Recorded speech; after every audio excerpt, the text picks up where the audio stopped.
Oi gente, tudo bem? Hoje eu vou conversar com vocês sobre um dia na vida de Ivan Denisovich, do Alexander Solzhenitsyn.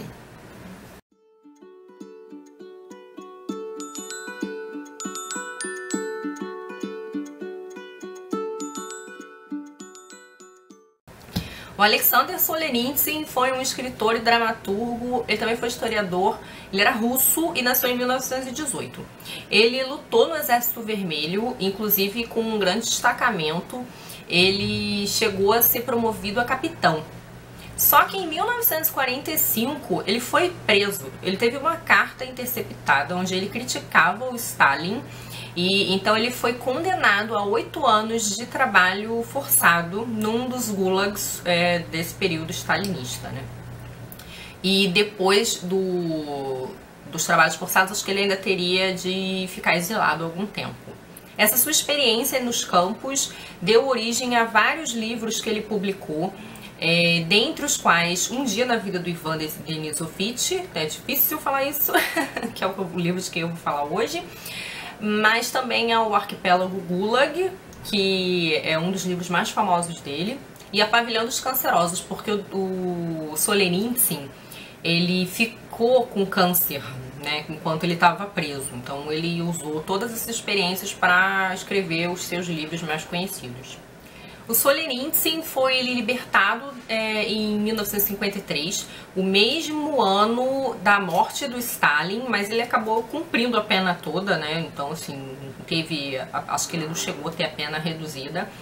E aí ele começou, então, a escrever em 1960. Ele começou a escrever Um Dia na Vida de Ivan Denisovich, que é uma história sobre um prisioneiro de um campo de trabalho forçado. Ele mandou os originais para um editor de uma revista e esse livro então acabou sendo publicado em 1962. E foi, né, a primeira vez, né, conta-se que foi a primeira vez em que as pessoas, não só os russos como o restante dos países, ficou sabendo o que acontecia de fato dentro de um campo de concentração, um campo de trabalhos forçados da União Soviética. Esses campos eles já existiam desde o Lenin, mas eles foram aperfeiçoados no sentido de ficarem mais atrozes no período do Stalin. Bom, o Stalin morre, o Khrushchev acaba se tornando o novo primeiro-ministro e é ele quem vai denunciar todos os crimes, todas as atrocidades do regime stalinista. E então o Khrushchev apoia a publicação e a divulgação do romance do Solzhenitsyn, que na opinião dele ia ajudar a corroborar as denúncias que ele estava fazendo. Um Dia na Vida de Ivan Denisovich vai, como eu falei, contar um dia inteiro na vida desse prisioneiro. Então, do momento em que ele acorda até a hora em que ele vai dormir. Esse livro ele vai contar, então, sobre a rotina de trabalho dele, as condições de trabalho, que eram muito precárias, porque era num frio danado, uma média de 30 graus negativos. Os prisioneiros acordavam quando ele estava escuro e iam trabalhar, muitas vezes sem nenhuma proteção. As roupas não eram apropriadas, então assim, eram condições muito duras, muito áridas de trabalho. Esse livro também vai falar das condições de higiene e alimentação, que eram super precárias. Então assim, todo mundo ficava muito sujo, as camas eram imundas, todo mundo tinha piolho. E as refeições eram muito frugais, era uma sopa rala com quase nenhum valor nutricional. Também eles tomavam um mingau que não tinha gosto de nada e eram porções super reduzidas dessas sopas e de um pãozinho que era medido na grama, assim, 200 gramas, 300 gramas, de acordo com o resultado dos trabalhos que eles faziam. E eles supostamente tinham folga aos domingos. Só que quando ficava muito frio, se o termômetro ele passasse de 41 graus, não haveria trabalho. Isso quase nunca acontecia. Até 41 graus negativos estava maneiro trabalhar. E muitas vezes os prisioneiros ficavam torcendo para ter uma nevasca, para a temperatura cair ainda mais, para que eles não tivessem de trabalhar. o que não adiantava de muita coisa, porque todo dia útil que não era trabalhado deveria ser compensado no domingo, mas ainda assim eles ficavam nesse dilema, né, de ainda assim quererem ficar um pouco doentes ou quererem que a temperatura caia mais para que eles não tivessem de trabalhar, ainda que eles tivessem que repor esse trabalho depois. Esse livro também vai mostrar um pouco como eram as relações interpessoais, as relações entre os presos, as relações entre os presos e os soldados e os guardas, e as ligações, as relações que se estabeleciam ali, porque as pessoas vão tentando se agarrar naquilo que podem. Então, existia sempre uma tentativa de não se indispor com certos guardas, de ficar mais amigo, mais próximos daquelas pessoas que recebiam muitos pacotes de fora da família. Essas pessoas normalmente aproveitavam para vender certas coisas, então havia venda de tabaco, de certos itens alimentícios. Essas pessoas também trocavam com os guardas, davam parte dessas coisas que elas recebiam para os guardas em busca de certos benefícios, de serem colocadas para fazer um trabalho um pouquinho mais leve, enfim, então também vai ter um pouco sobre essa dinâmica entre as pessoas. E vai falar também sobre os tipos de punição, né? Por que motivos essas pessoas eram punidas e como elas eram punidas, né? E só Deus sabe como elas eram capazes de sobreviver, muitas não sobreviviam, né? Iam para 10 dias no solitário e não saíam mais de lá. Nesse livro, as pessoas, os prisioneiros, se aferram a cada mínimo de prazer. É tudo que eles têm, né? Então, é um pouquinho de comida a mais que eles conseguem, né? Então, havia essas artimanhas que eles vão aprendendo e vão criando lá dentro da prisão para conseguir mais uma tigela de sopa, ou para conseguir uma tigela de sopa com mais caldo e legumes do que água, para conseguir um pouquinho mais de grama de pão.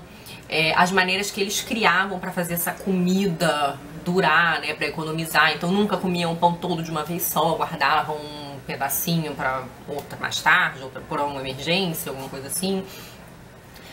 Então cada coisinha, cada minutinho que eles descansavam mais, cada minutinho que eles ficavam um pouco mais protegidos do frio, era muito valorizado, né? Então assim, você vê a mudança da prioridade, né? Das prioridades desses presos. Inclusive o Ivan, ele começa a se desconectar do mundo exterior. Quando a mulher dele manda cartas pra ele já não vê muito sentido naquelas cartas, porque as coisas que ela conta pra ele já não tem a menor importância pra ele. Ele tá preocupado se ele vai conseguir mais uma metade de pão, se ele vai conseguir trabalhar num lugar que não seja ao ar livre.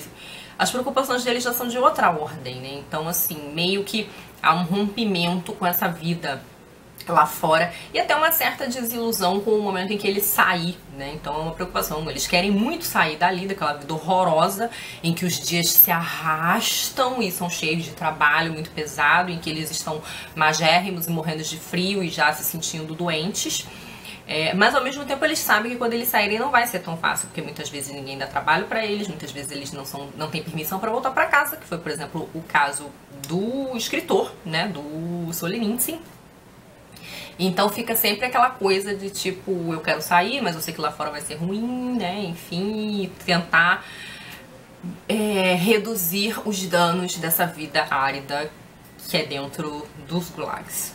Existe uma situação bem complexa com esses presos, porque ao mesmo tempo em que eles meio que ficam se submetendo para ter um pouquinho mais de benefícios, então eles engolem certos sapos dos guardas porque sabem que podem morrer, porque sabem que podem ser mandados para a solitária, eles também ficam um pouco adulando esses outros presos que têm mais benefícios, que recebem dinheiro e comida e provisões de fora. Eles também tentam se aferrar a um mínimo de dignidade. Há cenas nesse livro em que eles tentam ter um mínimo de dignidade, de se defender, de falar o que está errado e de reclamar das injustiças. Então, eu acho que essa é uma das coisas mais impressionantes mesmo desse romance. Ao mesmo tempo que valorizar essas mínimas coisas e muitas vezes passar por cima do próprio orgulho para dar conta delas, mas ao mesmo tempo lembrar que você é um homem e que tem certas coisas que são inconcebíveis e tentar se impor de alguma forma, mas será que dá para ter um equilíbrio entre esses dois comportamentos? Como o livro narra só um dia na vida do Ivan, ele vai falando muito dessas minúciazinhas de cada dia, e aquilo que pra gente pode parecer uma coisa banal e que a gente nem para pensar aqui na nossa vida normal, para eles gera muita ansiedade, porque eles sempre querem saber se eles vão conseguir manter a melhor bota pro frio, se eles vão conseguir garantir um pouquinho mais de grama de pão para alimentação, se eles vão conseguir fazer algum trabalho, obter algum dinheiro para comprar um pouco de tabaco. Tudo corre o risco de dar errado se o guarda cismar com a sua cara, se o guarda perceber que você tá fazendo, que você parou 5 minutos para descansar, se o guarda perceber que você pegou um resto velho de ferro para fazer algum instrumento. Então os prisioneiros estão sempre meio que a perigo, mas e sempre naquela ansiedade de, ai, tomara que dê certo, tomara que eu consiga mais um pedaço de pão, tomara que eu consiga um dinheirinho pra comprar alguma coisa. Então, assim, coisas que deveriam ser banais nessa realidade são muito importantes e causam uma ansiedade imensa neles e acabam aumentando a nossa expectativa enquanto leitor.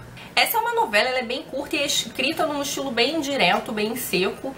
E é interessante porque não tem proselitismo nesse texto, né? Apesar do Solzhenitsyn ter sido uma pessoa que em vida se colocou muito contra esses horrores do regime,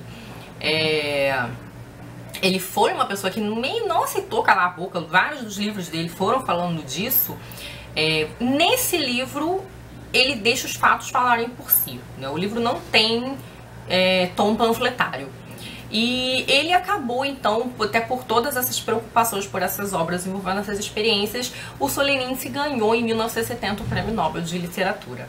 Tá? E ele acabou se tornando assim uma pessoa muito importante para a Rússia, uma figura histórica, uma pessoa muito importante para a história e para as artes da Rússia, né? Ele é um autor muito valorizado e ele acabou falecendo em 2008. Então é isso, eu gostei muito, 5 estrelas para esse livro. Eu agora estou muito curiosa para ler Arquipélago Gulag, porque parece que lá ele vai falar de horrores muito piores dos que são descritos aqui. É um livro mais grossinho, mas parece que é um livro mais detalhado, assim, em relação às atrocidades. Tá certo? É isso, então. Espero que vocês tenham gostado. Boas leituras e até a próxima. Tchau!